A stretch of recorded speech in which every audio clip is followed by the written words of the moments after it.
আজকে আপনারা যে বিক্ষোভ দেখাচ্ছেন তার কারণ কি? প্রথম তিনটি কারণ আমরা বেছেছি। তার মধ্যে প্রথম হচ্ছে ডিলিমিটেশন হলো ১৪৪ থেকে ২০৯ হয়ে গেল। এর জন্য একটা সর্বদলীয় বৈঠক হওয়া উচিত ছিল বলে আমাদের সর্বোচ্চ নেতৃত্ব মনে করেন, মাননীয় শুভঙ্কর সরকার মনে করেন। কিন্তু তেমন কোনো কিছু আমরা দেখলাম না। সরকার স্বেচ্ছায় একেবারে যাকে বলে ক্ষমতার দম্ভে এসে একটা সিদ্ধান্ত নিয়ে নিলেন।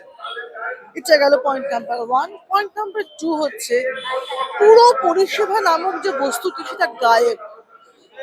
একজন প্রতিটি পরিষেবার ক্ষেত্রে আমরা দেখতে পাচ্ছি যে একটা মানে কি বলে অফিসারকে বসিয়ে যে সিচুয়েশন ক্রিয়েটেড হচ্ছে, সাধারণ মানুষ যে কারণে পুরসভার প্রয়োজন পড়ে, পুরো পরিষেবা যাকে বলে রাস্তায় ময়লা পরিষ্কার, জল না জমা ইত্যাদি প্রভৃতি যেগুলি, সেই পুরো পরিষেবা পাওয়া যাচ্ছে না।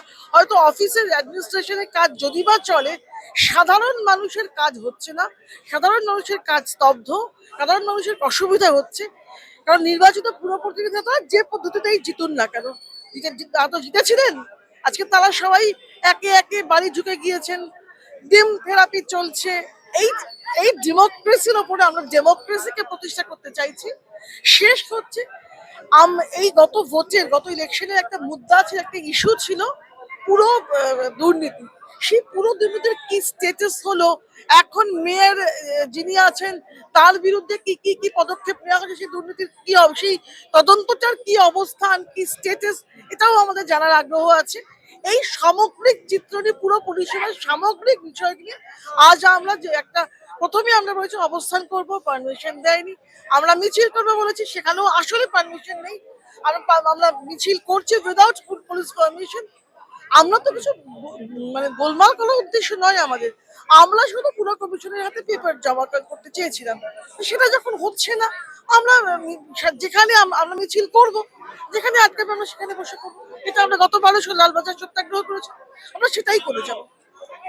অন্যদিকে দেখা যাচ্ছে যে সেন্সাসের কাজের জন্য বহু শিক্ষক শিক্ষিকাদেরকে বিভিন্ন ওয়ার্ডে যেতে হচ্ছে, এমনকি অন্যান্য ওয়ার্ডেও যেতে হচ্ছে নিজের ওয়ার্ড ছাড়াও। সেক্ষেত্রে তাদের সমস্যার সম্মুখীন হতে হচ্ছে, বাচ্চাদের পড়াশোনা ব্যাঘাত করছে।